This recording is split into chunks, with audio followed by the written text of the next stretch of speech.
Well, howdy everyone, all you car collectors and car buffs out there. This is Jason from Southern Bush Motorsports.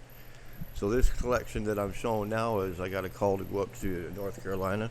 Might have seen some of my other videos that I mentioned, looking at Superbirds, that I mentioned about the Doctor's collection.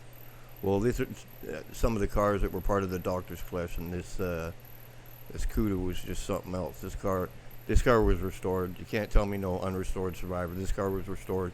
71 Cuda, beautifully restored. If I remember right, it was a 340 car. But everything on here is the way that the car came. It was so cool to see this documented. Hood pins, shaker hood, everything, absolutely everything was ordered on this car. You know, this is what a car looks like when you actually do it right. And the paint on it was gorgeous. The interior, the car was basically better than brand new. I mean, it's not uncommon knowledge that these cars from the factory were definitely not perfect, but look at that bad boy, straight as can be. Straight as can be, and that paint was just perfect on it. First person I showed that car to bought it. Didn't even question the price. Just couldn't believe how good looking the car was, and bought it. It was raining out there that day. That's why there's water all over the car. I pulled him underneath the carport so I could take some pictures because it was a long drive for me to come out there. Well, you know, look at that interior. That's absolutely beautiful interior. I've always liked those Cuda seats. Some of the other seats in the older cars, you just sit back and sink into them, but yeah, taking a look at that dash, I'm almost wondering if that's an original interior. Now the carpet looks too new. So we definitely wanted to keep that dash. I can see that console looks like it's got some scratches on it too. And the steering wheel.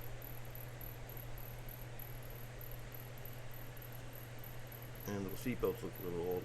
I mean, this doctor prided himself on flying Survivor cars, but there's no way this was a Survivor.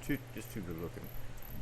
And you know, you tend to question yourself when you're inspecting these cars, like, why leave some stuff unrestored if you're going to do such a good job on the restoration? So is the car a Survivor car, or is it restored? Too good to be true. That's definitely a Survivor car, or a restored car. Well, you had to have some vision to be checking off all those boxes at the dealership. You know, the 340 with the shaker hood. That's just mind-blowing.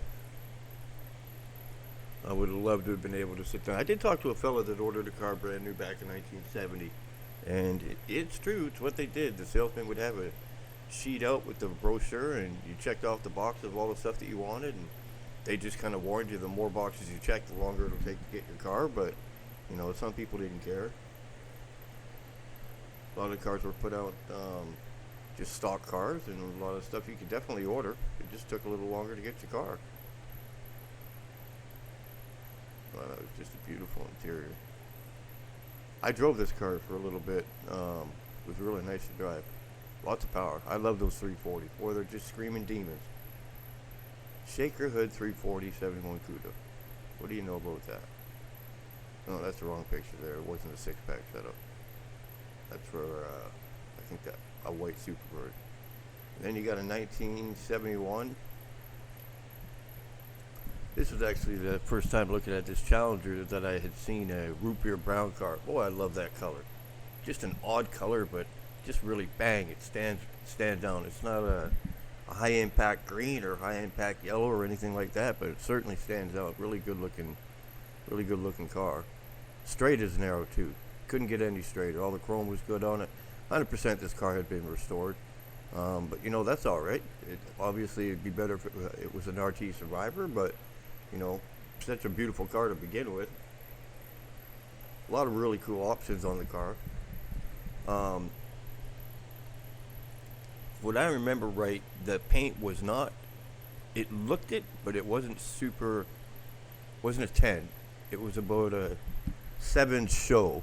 Not down into the driver quality, but definitely a 7 show. It could have been buffed out a little bit better than it was. We got the trunk supports.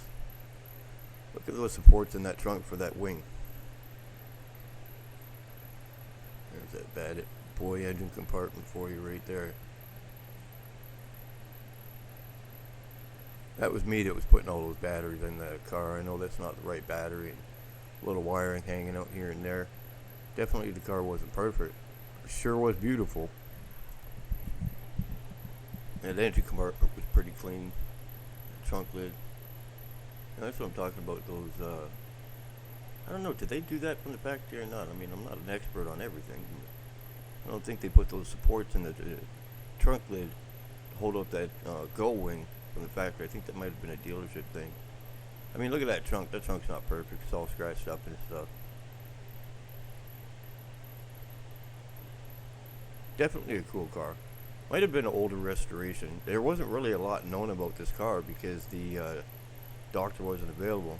So now we're getting into a 74 46 pack Superbird. This was actually a car that somebody had heard that I was out taking pictures of the doctor's car, and he said, hey, I got a couple old cars out on this lot. And I went out there and he had this Superbird. Really straight car. Definitely not a show car. It was probably an 8.5 driver. Not perfect, but you know, I wouldn't complain if you threw a Superbird like this in front of me. That's for darn sure. Just a beautiful car. Oh no, I wouldn't say that this car was a survivor car. I guess it might have been restored at one point quite a while ago and was just kept up really well. It had little chips and stuff in that little wing underneath the car there, and little nicks and chips around the car. But the car was a beautiful high driver quality. I don't think I'd slide it into the show quality, but definitely was a high driver quality. I guess people that wouldn't be as picky as me might put it into a show quality, but you know, he had quite a few little cars at the dealership. I think he sold regular cars at the dealership, but he had quite a few muscle cars there. I think I'll find the pictures of that place and put them up there. It'll be pretty cool to see that. I think he had about 10 or 12 pretty rare cars for the look to check out. Yeah, this Superbird was a pretty bone stock car. There wasn't anything fancy about it. Good clean car. The chrome was all good. The paint was good. The car looked good. Overall, it was a very good quality car. His asking price was typical market value, and didn't want to hold my breath too much on that lower price. And, you know, that's another situation. His price was decent enough that I probably should have picked this bird up. I don't think I ended up selling this one.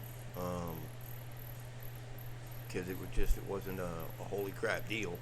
Good car, but it just wasn't the greatest deal in the world. I'm sure it's a cool looking car, nice and straight. Everything worked on it. Door buzzer, door lights, signals, everything worked on it pretty good. It was nice clean back end there. Trunk was nice and clean. It's a straight car, a really straight car. Wish the picture quality would have been a little bit better, but you can see there it's 2005. Digital cameras weren't exactly a phenomenon then, and didn't have the smartphone that took pictures of the moon, so I had to go with what I had. So I got some pretty decent pictures of the car. I like to take pictures down the side of it, so can't really hide all that bondo and waviness when you take pictures down the side of it. So partly when I'm doing it, I'm taking pictures down the side. The other part, I'm actually taking a look at the car. To see, you know, how much work's actually been done to the car. Was it done right? Is too much bondo used? It's a good trunk picture. That's saver. You can see that trunk doesn't look like it's been restored at all. Stickers were old. The trunk had a little bit of rust through the paint. And definitely, I'm just going to call it was an older restoration. That's the way I see it. It was just an older restoration. But the interior was pretty good on it. We'll get into that in a minute. Yeah, look at that trunk. It almost looks like that trunk's never been touched, you know? There's the interior. See how dirty that is. That definitely did look like the original interior, because it was not perfect. By any means, it was not perfect. But it definitely looked like it was pretty stock, especially the way the stitching and all that stuff was done. No, that's the wrong picture right there. That's off of another car. Sorry about that. I don't want to confuse anyone. see what we got here. She's pretty clean underneath the hood, no question about that. But underneath the hood, I'd have to say that engine had been out of there, and it been sprayed in the engine compartment. So it really did just look like an older restoration, but definitely a clean car. The 446 back, it's a little something extra on the car. 446 back, automatic on the column. Quite a bit of the 6-pack cars, Superbirds, were like that, I believe. Oh, there's me again. Wrong picture of the wrong car. That's for 70 Roadrunner, I think. You just look at it, it's definitely not perfect. Yeah, that's not the original car, but that's been restored. Those seats did look original, though. Those headrests haven't been done. Belts are for the original belt. Why I keep going to this black car? Wrong picture. Sorry. Well, I appreciate you coming by and checking out another Tales from the Bush. And don't forget to come back. Check my link in the file there, and be able to check out more cool stories from Tales from the Bush. Thanks for coming by, and we'll talk to you all again soon.